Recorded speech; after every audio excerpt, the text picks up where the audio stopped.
principales ideas de la filosofía. Estética.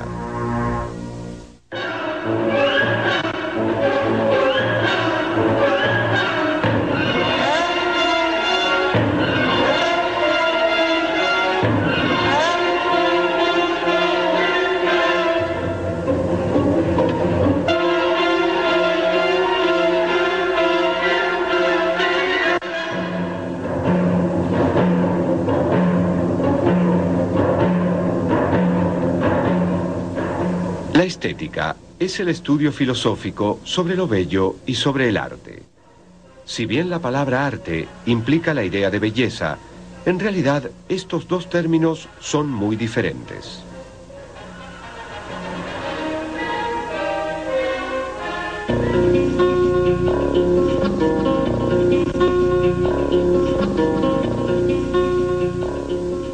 ¿Se puede afirmar que el Guernica de Picasso es bello? Posiblemente no nos pondríamos de acuerdo. No obstante, la mayoría coincidiría en declararla una obra de arte. La pregunta entonces es, ¿cómo llegamos a esta conclusión?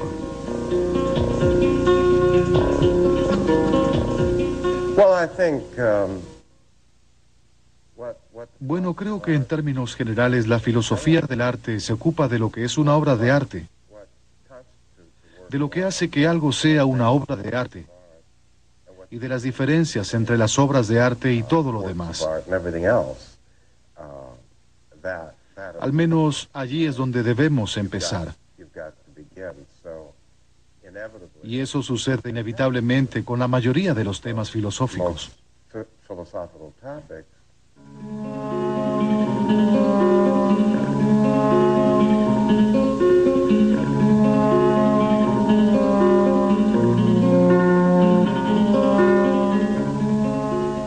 Para conocer los orígenes del estudio sistemático del arte, debemos remontarnos al siglo V a.C. En Atenas, el gran filósofo Platón enseñaba que la verdadera naturaleza de las cosas efímeras del mundo es su idea. Los triángulos que puedo trazar en la arena no son más que copias imperfectas de la idea perfecta de triángulo.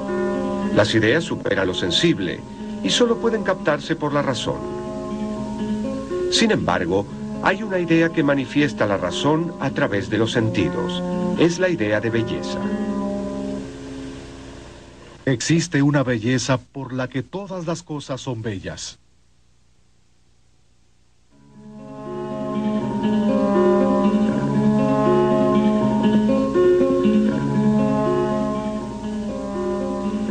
En el banquete, Platón argumenta que la manifestación bella atrae a quien la ve.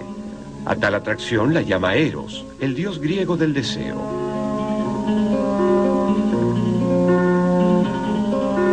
Impulsado por la atracción erótica de lo bello, el filósofo trasciende la visión de lo que es bello y supera el mundo sensible para alcanzar la contemplación de la idea pura de belleza.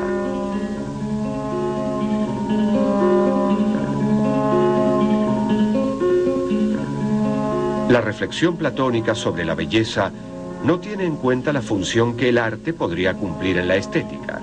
En realidad, Platón tiene una pobre opinión de artistas y poetas. Platón no escribía sobre la estética en cuanto que no escribía sobre el arte, sino sobre el entretenimiento popular de su época. Porque la tragedia griega, como la novela en el siglo XVIII, era el entretenimiento popular. Y las razones que daba para tomar la tan polémica decisión de marginarla completamente de la gran ciudad de la República eran fundamentalmente tres. Confunde lo auténtico con lo falso, y uno termina creyendo que cosas totalmente falsas son lo verdadero. Representaciones totalmente falsas sobre la virtud son la verdadera virtud, el éxito, la grandeza o el coraje o lo que sea.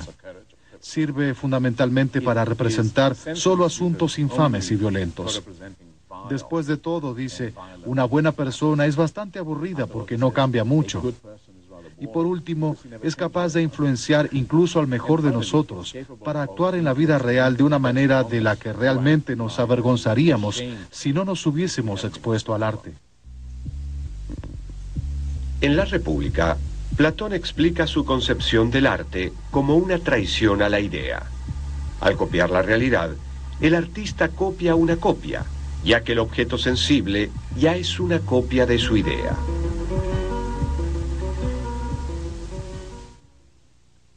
Lo bello en sí no es este objeto ni aquel otro, sino algo que les comunica su propio carácter.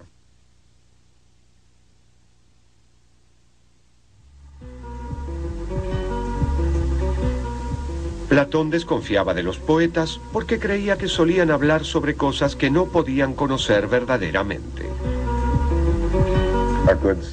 Para una buena sociedad sería mejor que no haya ninguno de ellos.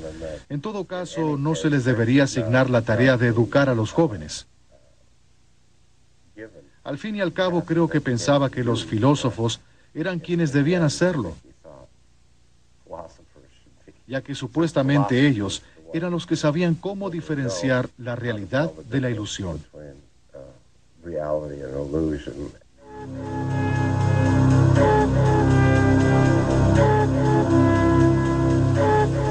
Aristóteles, discípulo de Platón, escribió La Poética, uno de los libros más influyentes en la teoría del arte de todos los tiempos. Para muchos, la poética constituye una refutación a la crítica que Platón hace al arte, ya que, según Aristóteles, provocar emociones fuertes, tal como la compasión y el miedo, era bueno para los atenienses.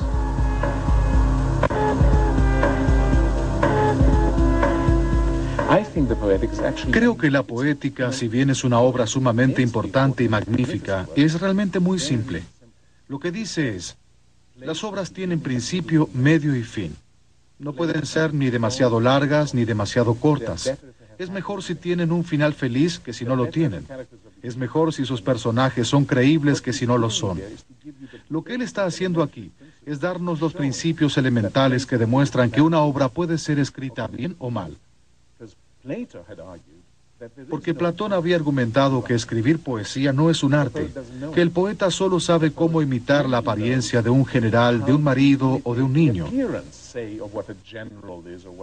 Pero además de saber cómo imitar la apariencia de estas cosas, o tal vez no hacerlo, es necesario aprender los principios sobre cómo componer una obra.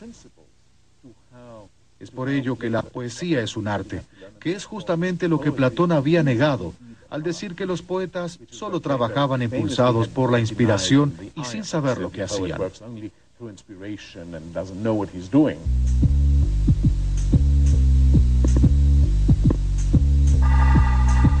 A diferencia de Platón, Aristóteles no habla de la idea de belleza pura, sino que analiza una forma artística específica, la tragedia.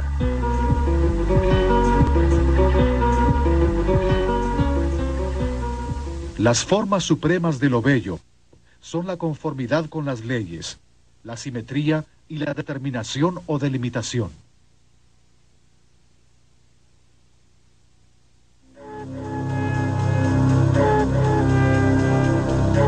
De su análisis de la tragedia, Aristóteles deduce reglas de composición.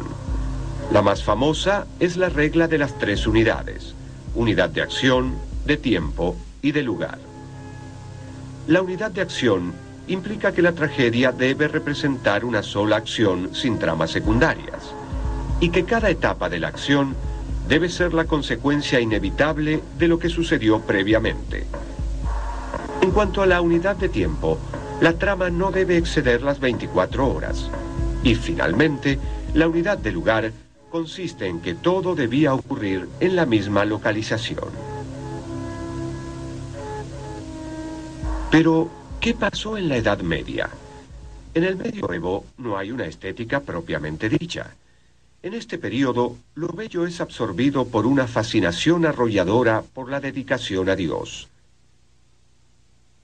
La teoría del arte fue reformulada meramente como técnica.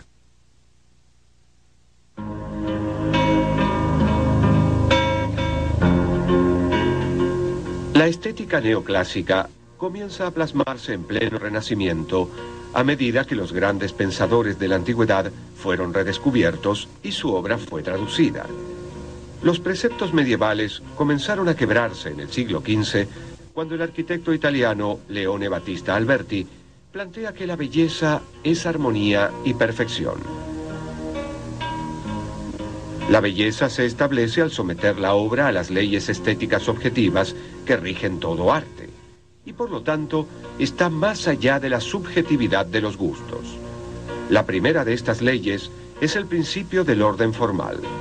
La estética neoclásica será entonces una estética de las proporciones, de la simetría, de la armonía y del orden.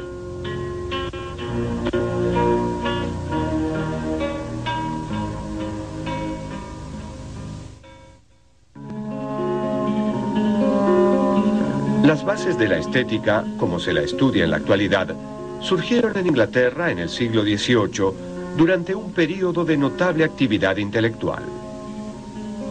Aquí encontramos el primer sistema moderno de arte, según el cual las artes se mantenían unidas a través de la imitación de la naturaleza. Aquí también encontramos la primera formulación de desinterés estético, es decir, la idea de que existe una actitud especial de desinterés hacia los problemas prácticos, la cual es esencial para valorar el arte. Los artículos de Joseph Addison, que conforman la obra Los placeres de la imaginación, marcan el comienzo de la teoría estética moderna, y la obra de Francis Hudson, Investigación sobre la belleza, el orden, la armonía y el diseño, constituye el primer tratamiento sistemático filosófico sobre el tema. La moral ocupaba un lugar principal en la obra de Hudson y de su contemporáneo Anthony Ashley Cooper, conde de Shaftesbury.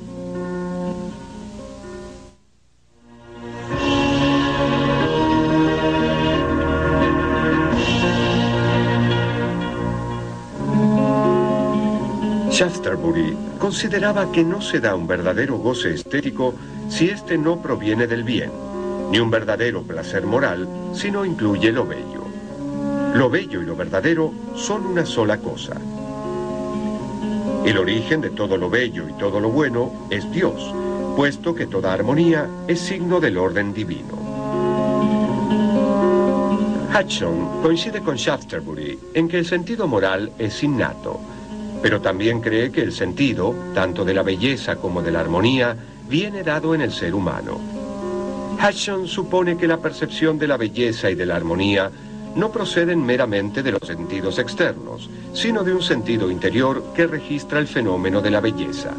Para que haya experiencia estética, el espectador u oyente debe tener cierto grado de conocimiento y tener una sensibilidad refinada. Pero si bien estas características son necesarias, no son suficientes. El sentido interior de la belleza es innato y espontáneo.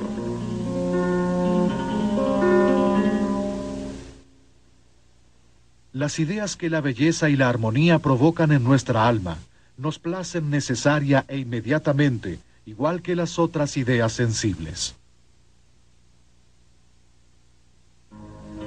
En plena Ilustración y bajo el dominio del racionalismo más extremo, el pensador alemán Alexander Baumgarten observó que el arte y la belleza pertenecen a una zona intermedia entre la sensibilidad y la razón. El arte, como la luz del alba, guía al hombre desde la oscuridad de lo meramente sensible hacia el conocimiento propiamente racional.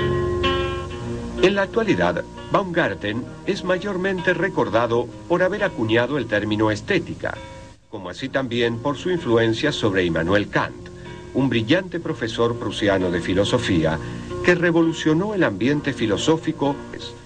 Kant se ocupó del tema en la primera parte de su obra Crítica del Juicio, donde desarrolló su propia teoría del arte y del gusto.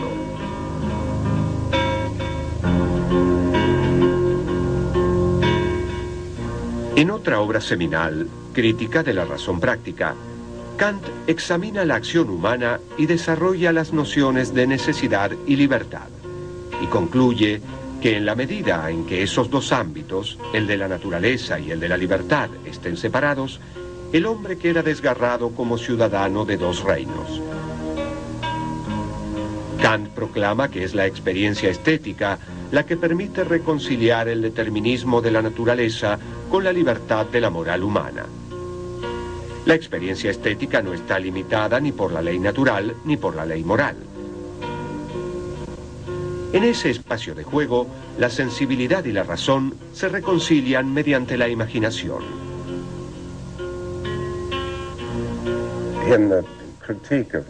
En la crítica del juicio, Kant dice: en una pintura o en un poema no existe casi nada que no pueda ser tratado como algo bello.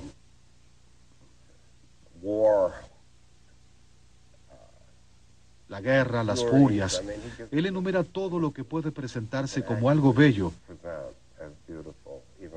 aunque en la realidad sea bastante feo. Y dice: lo único feo que no puede embellecerse es lo desagradable. Fascinante. Tal vez no haya desarrollado este tema, pero creo que tenía una teoría psicológica sobre la belleza, en la que el placer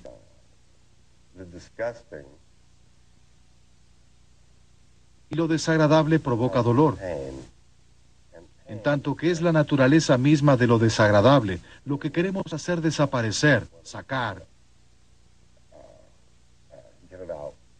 escupir, vomitar. Es muy interesante.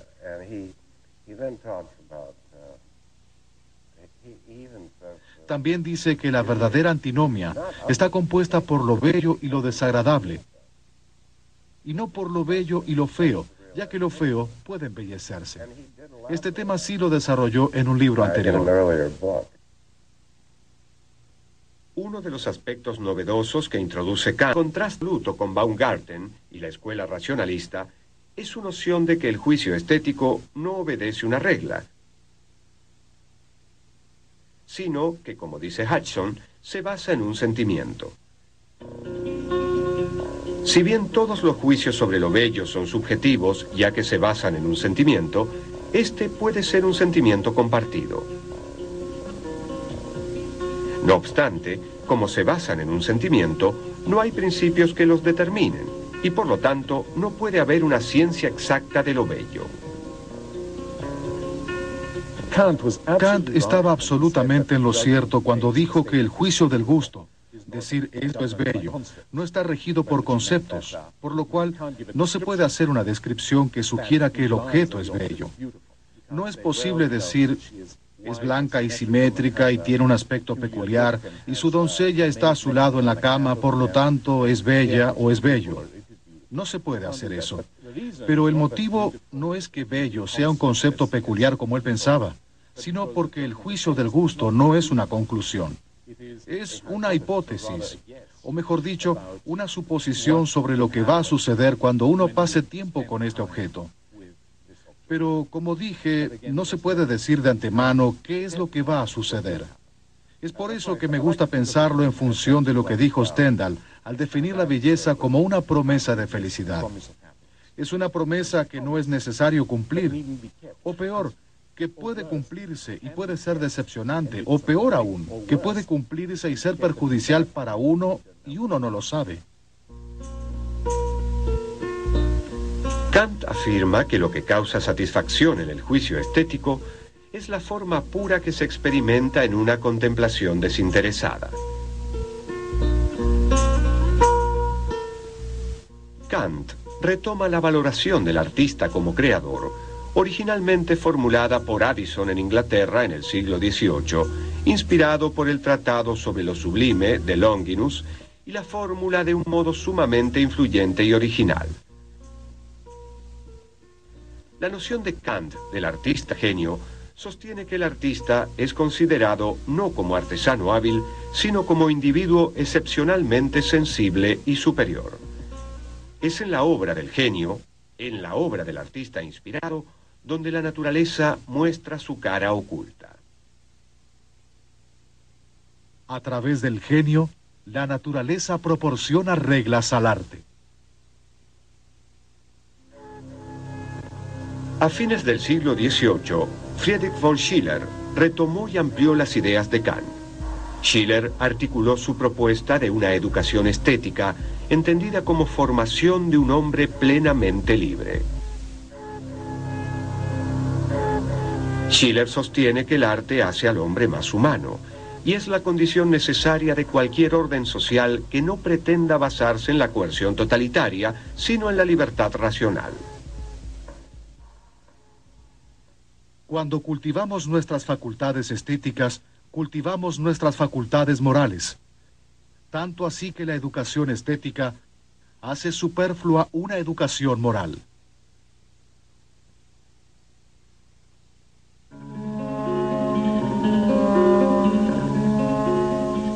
La teoría kantiana del genio tendrá gran importancia en la formación del romanticismo, cuya principal característica puede encontrarse en la relevancia dada a la figura del artista. Los románticos consideraron al talento personal como un valor en sí mismo y lo tomaron como algo innato. Como Kant, creían que no había academia en el mundo que pudiera enseñar a crear una obra maestra. De esta manera, el culto del genio individual y anticonvencional que había empezado con los filósofos ingleses del siglo XVIII ocupó un lugar principal en la estética. En el siglo XIX, solo unos pocos hubieran dudado en afirmar que la concepción romántica era la última palabra en estética. El filósofo alemán Georg Wilhelm Friedrich Hegel, en sus lecciones de estética, dictadas entre 1817 y 1829, distinguió tres edades en la historia del arte: el arte oriental o simbólico, que se expresa mediante alegorías, el arte clásico y el arte romántico. Hegel alega que mediante el arte, el hombre expresa claramente lo que es y lo que puede ser. En el arte, lo material resulta esencialmente espiritualizado, y el arte romántico corresponde a la plenitud de tal espiritualización. La obra de arte no existe solo para la intuición sensible como objeto sensible, sino asimismo para el espíritu. Lo bello se determina como la apariencia o el reflejo sensible de la idea, del absoluto.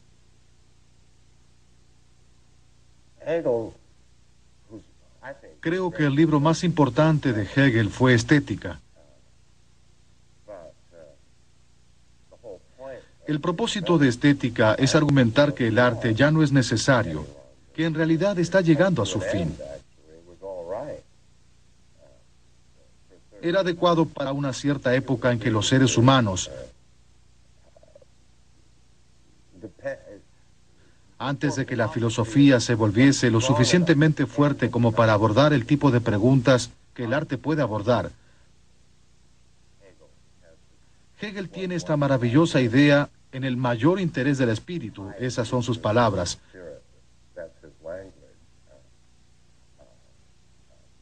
que el arte podía presentar los valores que definen la vida humana en representaciones simbólicas,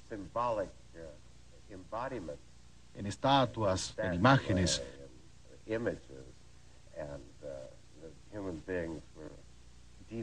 Y los seres humanos dependían mucho de las imágenes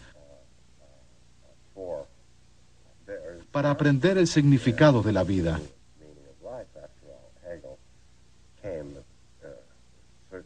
Después de todo, Hegel llegó a un punto de la historia de la cristiandad en que todo el esfuerzo de la Iglesia consistía en presentar sus enseñanzas de manera muy realista. Y Hegel pensaba que habíamos llegado a un punto en que ya no necesitábamos al arte, como si fuera un área que perteneciera a la infancia de la humanidad.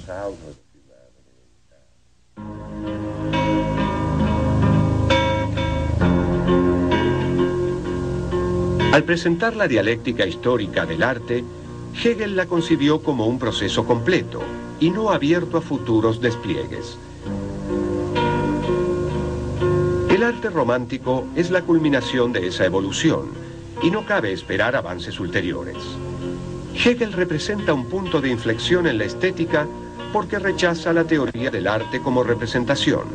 Por ejemplo, que el arte imita la naturaleza y facilita el camino para la aparición de las teorías del arte como expresión que predominarán en el siglo XX.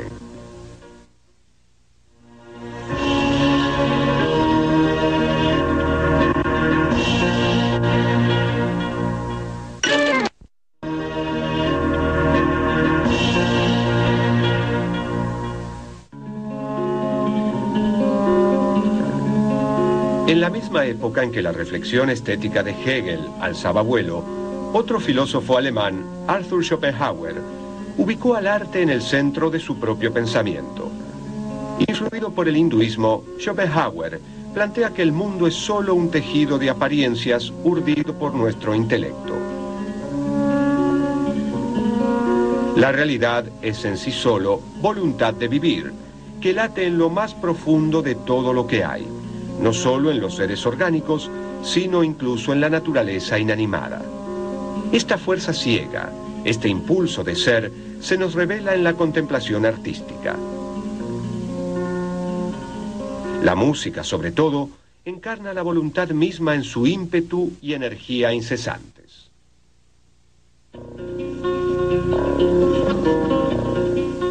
Para Schopenhauer, como para ningún otro filósofo, la música era la máxima expresión de las bellas artes, el arte romántico, el arte del siglo.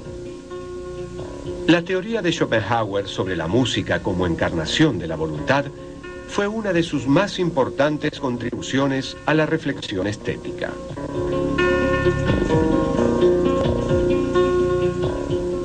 Si los animales y los seres humanos son el objeto de representación y contemplación estética, entonces el placer es la comprensión objetiva de estas ideas, que son las revelaciones más claras de la voluntad. Schopenhauer influyó en los primeros pasos del filósofo, poeta y filólogo alemán Friedrich Nietzsche. Nietzsche rechazó el pesimismo de Schopenhauer y reinterpretó a la voluntad como voluntad de poder. En su obra El origen de la tragedia, Nietzsche afirma que el arte es un gran sí a la vida, más allá de lo lógico y racional. El arte, dice Nietzsche, consta de dos principios, el apolíneo y el dionisíaco. El apolíneo remite a Apolo, dios de las imágenes nítidas que aparecen bajo la luz solar y de las imágenes borrosas del sueño. Se lo asocia a lo visual, lo figurativo, lo imaginario. En las artes plásticas predomina lo apolíneo. Es un principio de alegría, de purificación a través de la imagen. El principio dionisíaco del arte remite a Dionisio, el dios de la embriaguez. Se lo asocia a la disolución del yo, a la pérdida de límites, al delirio. En la poesía lírica y la música prevalece lo dionisíaco. Es un principio de goce donde desaparece la individuación para sumergirse en la voluntad universal. Él creía algo muy interesante, que era que ambas tendencias o aspectos de la naturaleza humana se combinaban en lo que él denominaba la mayor expresión artística del mundo, a saber, la tragedia griega ateniense, que representa a lo dionisíaco en el coro, que está presente allí como un grupo que baila, canta y comenta la acción, y luego en la acción en el escenario, que siempre se desarrolla en función de personajes individuales, y cuya historia central, según Nietzsche, gira en torno al héroe individual, que intenta hacer más que lo que un individuo es capaz de hacer. Se destruye en el proceso, pero no obstante lo celebra, ya que de cierto modo es inevitable que los grandes seres humanos traten de hacer precisamente eso. En todo arte se produce la combinación y síntesis de ambos principios. El estado espiritual propio del arte es mitológico. El aporte de Nietzsche no es tanto la elaboración de una estética sistemática, sino una invocación de ese estado espiritual sagrado, festivo, mitológico. Solo el arte puede reemplazar a las antiguas mitologías. Y así llegamos al siglo XX. El problema más acuciante y persistente que enfrenta la estética contemporánea es la noción misma de arte. En la primera mitad del siglo, la visión dominante fue la que se conoció como la teoría del arte como expresión, cuyo defensor más famoso tal vez sea León Tolstoy, y que fuera formulada definitivamente en 1938 por el filósofo de Oxford, Robin George Collingwood. Esta teoría afirmaba que el arte es la expresión de un sentimiento, definiendo expresión y sentimiento de distintas maneras.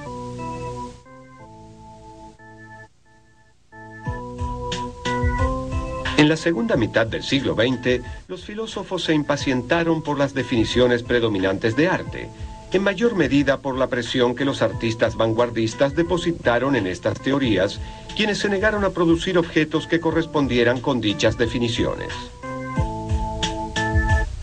En respuesta a esto, algunos se volcaron hacia la nueva filosofía del lenguaje, promovida por Ludwig Wittgenstein en su influyente obra Investigaciones filosóficas, publicada por primera vez en 1953. ¿Creen ustedes que yo tengo una teoría? ¿Creen que estoy diciendo qué es esto y aquello? Yo describo, doy ejemplos. Para estar en claro acerca de las palabras estéticas, ustedes tienen que describir modos de vida.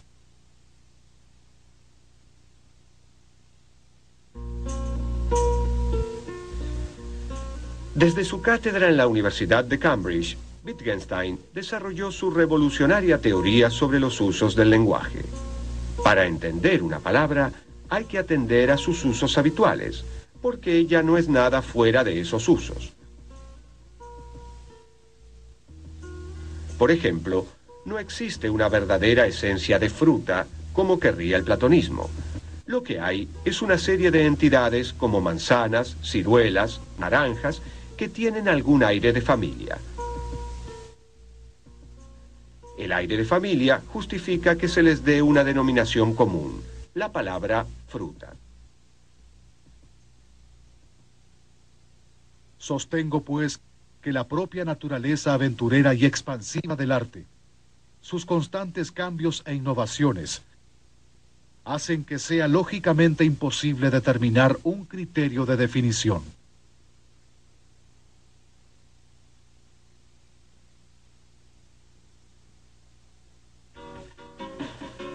En 1956, el filósofo Maurice Bates retomó la noción de aire de familia postulada por Wittgenstein y la aplicó al arte, afirmando que no hay condiciones necesarias ni suficientes para que algo sea considerado una obra de arte.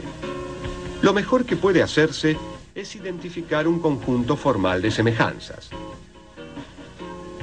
Como las formas artísticas no son estáticas, ninguna teoría del arte es realmente posible, y los intentos por llegar a una definición de arte deben abandonarse.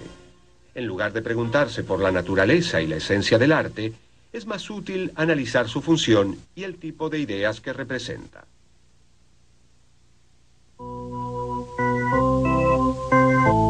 La argumentación de Bates justifica que, por ejemplo, el artista plástico Marcel Duchamp exhiba como arte un mingitorio sacado de su contexto práctico habitual. Si el concepto arte deriva de los juegos lingüísticos en que esa palabra es empleada, es arte lo que así llamemos, sea lo que sea. La teoría institucional del arte llegó a una conclusión similar. Su mayor exponente fue George Dickey, quien propuso fundamentalmente que una obra de arte podía ser cualquier cosa que la institución del mundo del arte considere como tal.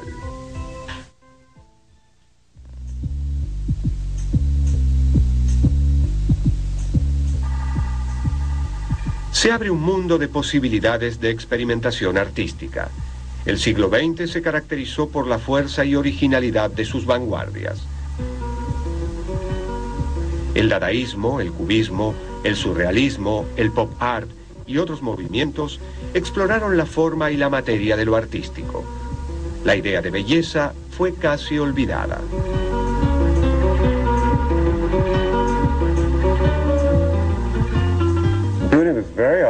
Podría decirse que la belleza estuvo fuera del tapete durante mucho tiempo. Nadie hablaba sobre ella en la década del 60.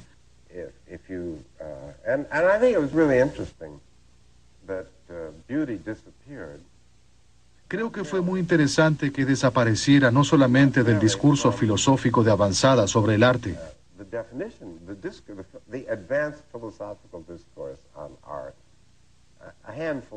un grupo de filósofos analíticos, Richard Wollheim, George Dickey, uno o dos más y yo, nunca hablábamos sobre la belleza. Y yo particularmente consideraba que era bueno que no lo hiciéramos. No creo que nadie supiera cómo abordarla, pero no parecía ser necesario cuando estaba elaborando este tema. Y no desapareció solamente de la filosofía, desapareció del arte por completo, ya que a fines de la década del 60 existía el consenso generalizado de que una obra de arte podía tener el aspecto que quisiera, con lo cual no debía ser necesariamente bella. No quiere decir que no pudiera serlo, sino que la belleza ya no era condición necesaria. Entonces desaparece del arte porque el arte está evolucionando y ampliando sus metas. Y desaparece de la filosofía porque cualquier filósofo que estuviera al tanto de lo que estaba sucediendo advertía que no había lugar para ella en la definición.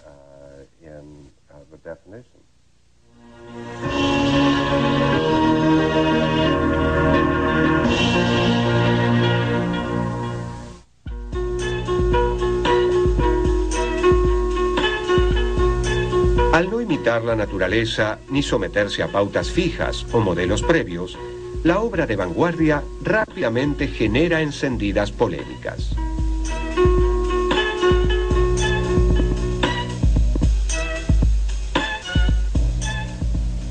Experiencias anticonvencionales como las de Andy Warhol, John Cage y otros artistas vanguardistas están aceptadas hoy en día como parte de la cultura popular. No obstante, no debemos olvidar que en la segunda mitad del siglo XX representaron un quiebre revolucionario.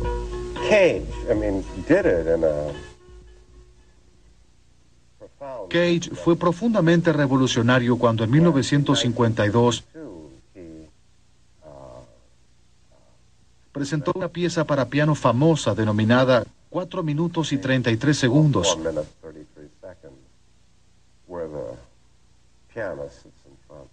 en la cual el pianista se sentaba frente al piano, cerraba la tapa, contaba los compases que había para el primer movimiento, la abría nuevamente, había 3 movimientos o 4, no recuerdo, pero eran 4 minutos y 33 segundos. Y lo interesante de esos 4 minutos y 33 segundos era que no había silencio, sino nada de lo que uno podría identificar como un sonido de piano. Había más bien todos los otros demás sonidos, toses, bostezos, eructos, bocinas de autos que pasaban por la calle, el sonido de los pájaros, todo lo que uno simplemente borra de la experiencia artística. En la pieza de Cage, esa es la experiencia artística y eso es muy profundo. Hubo un poco de revuelo cuando presentó la pieza por primera vez, porque el público esperaba escuchar a Cage tocar el piano. Pero Cage se sentó y escuchó al mundo. Muy interesante, muy interesante.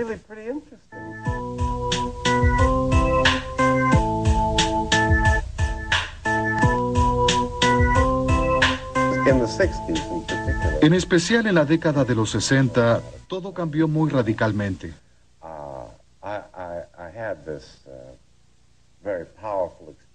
Ya he escrito varias veces sobre esta experiencia tan fuerte que tuve cuando fui a la exposición de Andy Warhol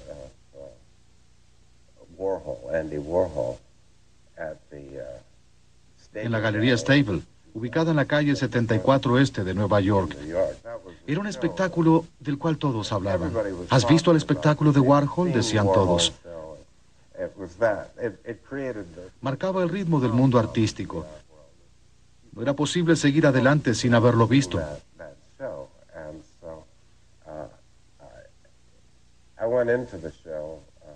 Entré a la exposición y allí estaban todas estas pilas de lo que parecían ser cajas de supermercado.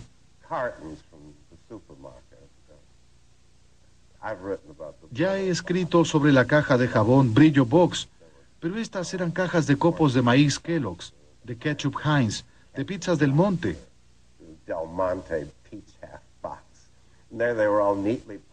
Y estaban apiladas muy prolijamente en las dos salas de la Galería Stable, que dicho sea de paso fue incorporada al Museo Whitney, pero que en ese momento era una galería vanguardista muy importante.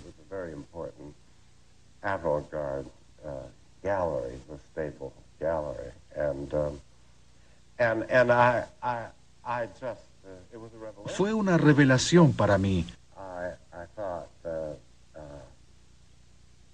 porque fue la primera vez que pude ver cómo pensar filosóficamente sobre el arte.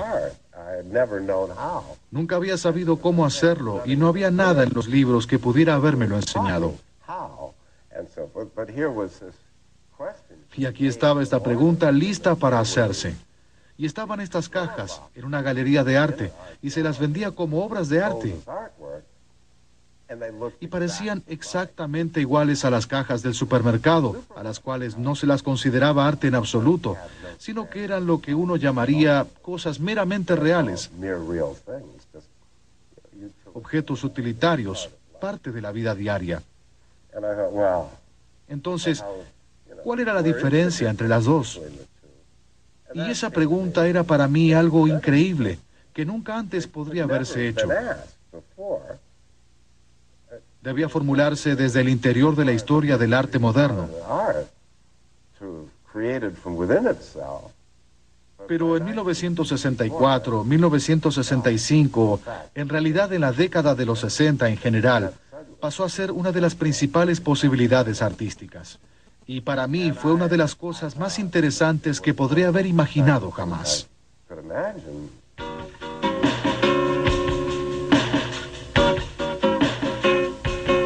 Poco a poco, el arte de vanguardia fue inevitablemente absorbido por la sociedad de consumo. A principios del siglo XX, se menospreciaba al arte masivo. Hoy no se duda en reconocer como arte al jazz, el cine, la comedia musical, la fotografía, el cómic, el relato de ciencia ficción, etc. Donde sea que uno mire, el arte nos inunda, nos asedia, nos hundimos en arte. Si es que hundirse puede ser considerado como algo positivo. La televisión contiene arte, la música popular contiene arte. La novela, que ahora es considerada como el paradigma de la literatura de alto nivel artístico, era vista en sus comienzos, no más de 250 años atrás, como el peor tipo de arte popular. Coleridge la denuncia diciendo que no se trata de un pasatiempo, sino un tiempo muerto. Dijo, allí donde la novela predomine, la mente humana habrá desaparecido. Y sin embargo, hoy en día se la considera una forma muy prestigiosa y admirable de arte. Y no podemos apartarnos de ella. En 1934, el filósofo estadounidense John Dewey afirmó que la estética se encuentra siempre vinculada a la sociedad como un todo. El arte contribuye a realizar la vida de un pueblo. Este enfoque ha sido calificado de sociologista.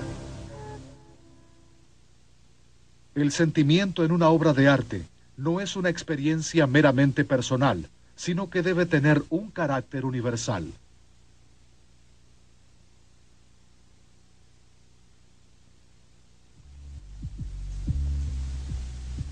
El filósofo alemán Walter Benjamin afirmó en 1936 que el concepto de arte ha sido revolucionado también por los avances tecnológicos, que han permitido acceder a la reproducción ilimitada del objeto artístico. La obra de arte ya no se caracteriza por su unicidad e irrepetibilidad. Un cuadro es único, pero un póster no lo es. Una película se puede proyectar simultáneamente en cientos de salas cinematográficas. Un programa de TV puede ser visto por los espectadores de todo el mundo y puede ser repetido o grabado. La estética se ve obligada a ocuparse de esta nueva realidad y en particular del poder de la televisión. Creo que actualmente la televisión mundial en general es reconocida como un medio que puede contener arte. No creo que toda la televisión sea arte. Puede ser novedosa, comercial, destinada a vender. Hay de todo tipo. Al igual que pintar no siempre es arte. Se pueden pintar paredes, hacer avisos publicitarios, decorar casas o también hacer arte. Una pintura puede haber sido creada para hacer arte o puede convertirse en arte sin que esa haya sido su razón de ser. La televisión es como la escritura. Algunas obras escritas son literarias, la mayoría no lo son. Parte de la televisión es artística, por así decirlo. La mayoría no lo es.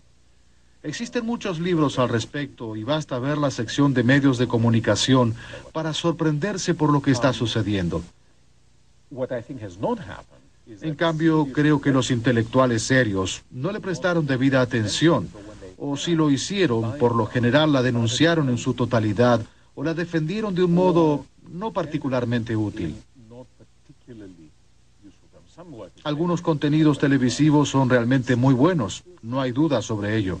Sin embargo, los académicos e intelectuales todavía sospechan sobre la televisión porque suelen considerarla como algo monolítico, una sola cosa que deben o bien aceptar o rechazar en su totalidad. La estética contemporánea involucra al observador en la creación del objeto artístico, requiriendo una nueva sensibilidad, tanto del artista como del público. ¿Qué valoramos en una obra de arte? ¿Será tal vez que provoque en nosotros sentimientos o respuestas cognitivas? ¿O es algo mucho más complejo? Por ejemplo, creo que para valorar una obra de arte no es suficiente decir es magnífica. Valorar una obra de arte no significa simplemente que a uno le guste. Valorarla es vivirla, lo cual implica en un nivel muy elemental, no un nivel altamente filosófico, cambiar los hábitos. Y si usted encuentra una obra de arte que le gusta, usted va a verla, o leerla, o escucharla, o lo que sea. Hablará con otras personas que la hayan visto, o escuchado, o observado, o lo que sea.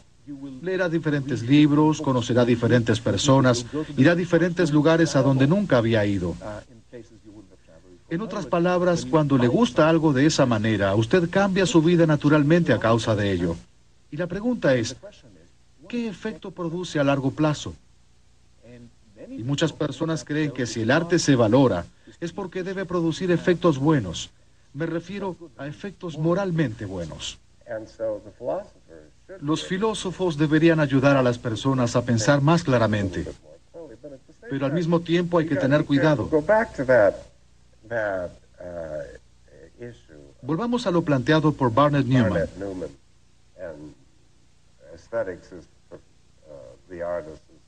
La estética es para los artistas lo que la ornitología es para los pájaros. Creo que las personas en el campo de la estética consideraban que eso es lo que debían estar haciendo. Y Newman diría, aquí está el esteticista y aquí están los artistas. Que es como decir, aquí está el ornitólogo y aquí están los pájaros alineados para que el ornitólogo les pueda dar lecciones sobre lo que es ser un pájaro. Y no se necesita un ornitólogo para eso. El origen del compromiso filosófico con el arte, que hoy denominamos estética, se remonta al origen mismo de la filosofía en la Grecia clásica. En ese entonces, la estética ya estaba involucrada con el artista, la obra de arte y el público. El énfasis puede estar tanto en uno de estos tres componentes por separado como en los tres juntos, creando así una dialéctica intrincada. Así como el arte tiene su historia, la filosofía del arte también tiene la suya. Hemos pasado por los principales momentos de dicha historia y ahora llegamos al final de nuestro recorrido. Pero este es un final abierto, porque la historia de la estética está incluida en la historia de la condición humana, y esta se despliega siempre hacia horizontes ilimitados e impredecibles.